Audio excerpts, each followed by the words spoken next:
We're headed into Father's Day weekend. Try.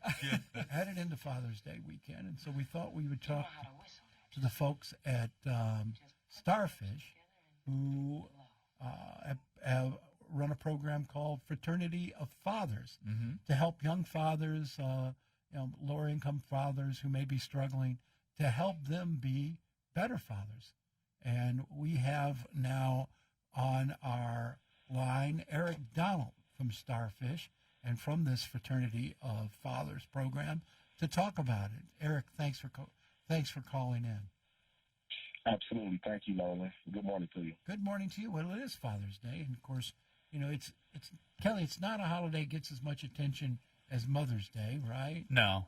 But it's still a reminder of the importance of fathers and the role they play in our lives and the role they play in the home. And you all at Starfish are trying to nurture that. Yes, absolutely. Talk to us about the program Fraternity of Fathers, how it works, and what you're trying to do there. Okay. So with the Fraternity of Fathers, it's a program that is actually an adaptation of our mother's parenting group, which was started between the University of Michigan and the leadership at Starfish Family Services. And the idea was to see what was the relationships like between mothers and their children throughout Wayne County. So after having some success, the leadership team at Starfish, along with the University of Michigan, decided why not, try to see what are those relationships like between dads and their children as well. So that was the start of the Fraternity of Fathers. And what we do, the Fraternity of Fathers, it's a 10-week program. Each session consists of 2 hours per week. And what we do, we discuss just the importance of dads being involved in the child's life as early as possible, because we do realize that there has been misconceptions that dads are only important at certain stages of a child's life. Yeah. But, research has proven that, dads being present, as early on as possible is as important as that, as moms being present to establish, their relationships as well, those paternal bonds with their children. And, over time, I mean, the role of fathering in our society has changed in some ways for the better, some ways for the worse, as we have more single-family homes in our society. You don't have such a steady presence of fathering. But on the other hand, I look at my own son, you have a lot of fathers who are actually more involved in the day-to-day nurturing and care of a child. I mean, my father, he was a provider, not a nurturer. Probably very much true of myself in terms of the role. You always thought the mother. We grew up thinking the mother was the one who took care of you. Now you have more hands-on fathers in the home too, and it makes a big difference for a child, doesn't it, Eric? Absolutely, Nolan, I agree, and I also can relate. I grew up in a similar household where my father was the sole provider in terms of speaking financially, right, things of that nature. And yes, and my mother was more the nurturer. But I do agree, the roles have shifted. I don't think that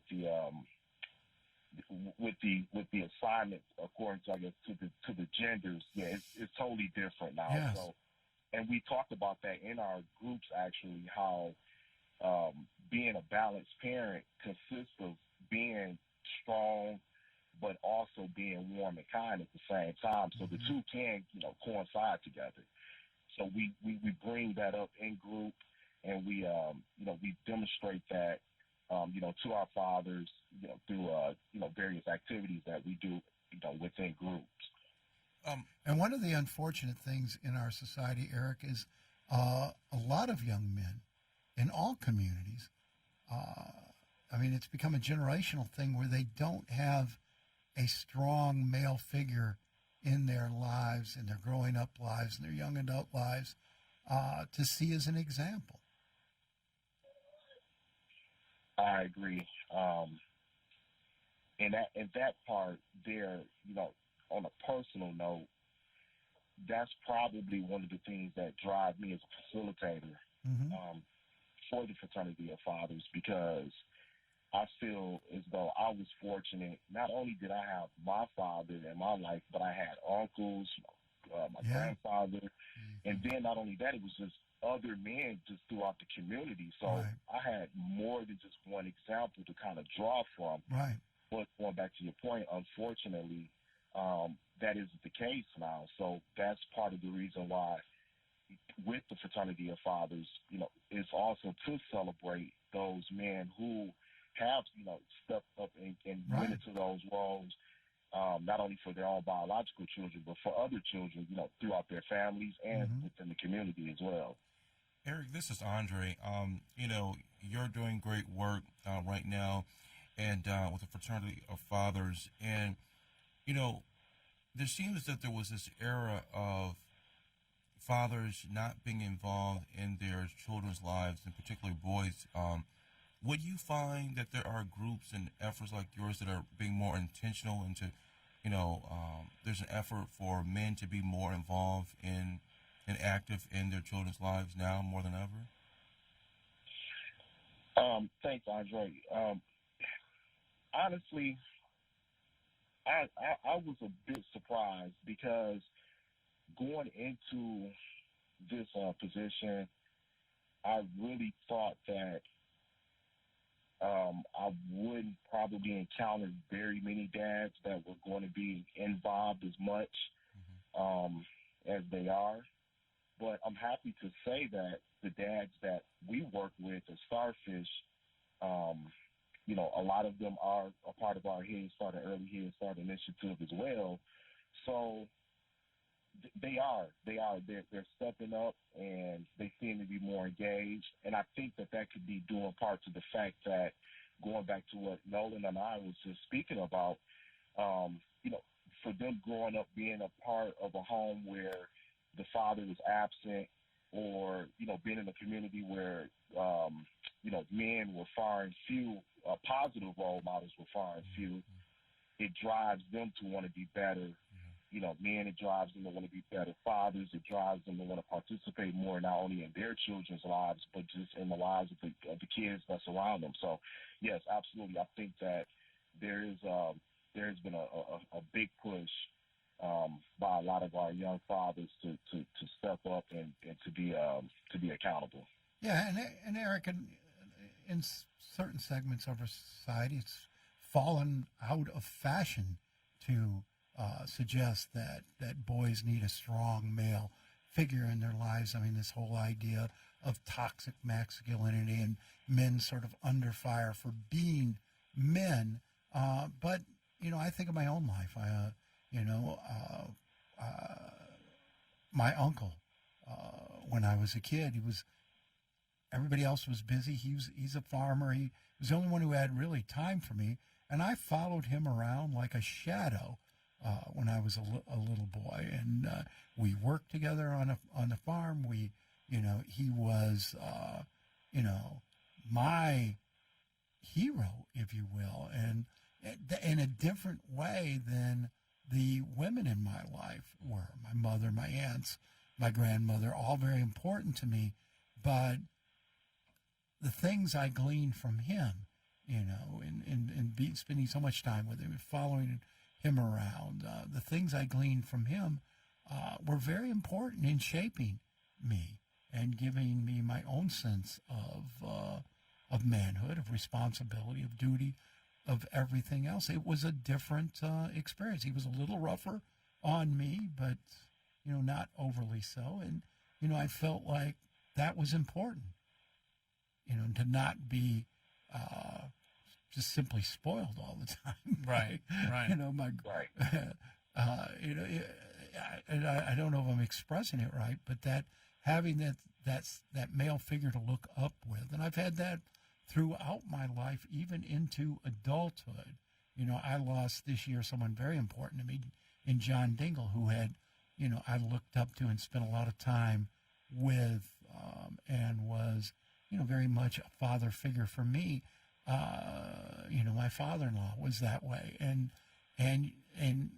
having these people in your lives, not just as a young boy, but as men, older men to look up to and learn from. You never stop needing that. Absolutely, I could agree. And as I sit here and listen to you speak about your experiences growing up, I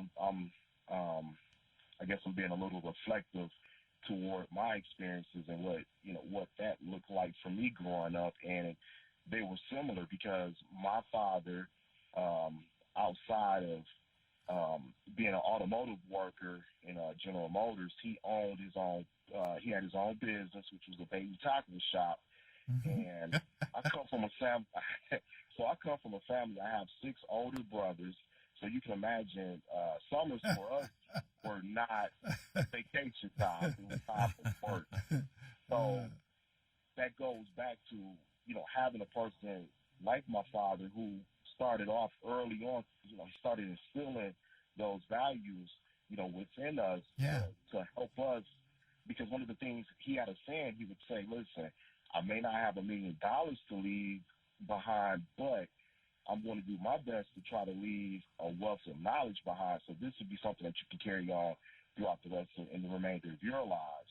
And that's something that I think he strived for, which was he always had time for us. And similar to what you were saying, Nolan, about your uncle, no matter where my father went, and because of this business, there are places throughout Michigan, at least the Lower Peninsula, that I can speak, to and tell people, yeah, I've been there before. And, people that are like native to that area, they'll look at me like, well, how could you possibly know about this little, hole in the wall place? And it's like, because I've been there. And, because we had base suppliers throughout the state and even outside of Michigan. But we would travel. That's a cool business. Yeah, so it was a fun experience. So it was actually fun learning how to be responsible, learning how to work. So, yeah, father time for us didn't necessarily always mean, hey, I'm going to, take you to the movies, or we're going to do, things that other people might have would have perceived as fun, but it was definitely valuable time that was spent between the two of us, whether it was working in the yard or, like I said, working in the business. But he took time to that was his way of nurturing us as well as teaching us, and you're probably like me. You thought the world of your mother. You worshiped your mother, but you got different things from your mom than you did from your dad. Yeah. And it's just foolishness to pretend you don't. Kelly, you got 3 children, and I'm sure your interactions with them are different than Caitlin's interactions are, and they're both important, but they are different. And you get this movement now to suggest that it's particularly with boys that they don't need sort of that same things we've always needed for generations as boys and young men. Yeah, that the fist doesn't have to come down so hard, but it sometimes we're not talking about that sort of thing, but that you just learn different things from your dad than you do from your mother, and it's important.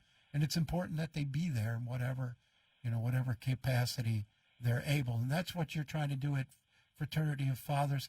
Talk to us, Eric, about how someone might get involved in this group.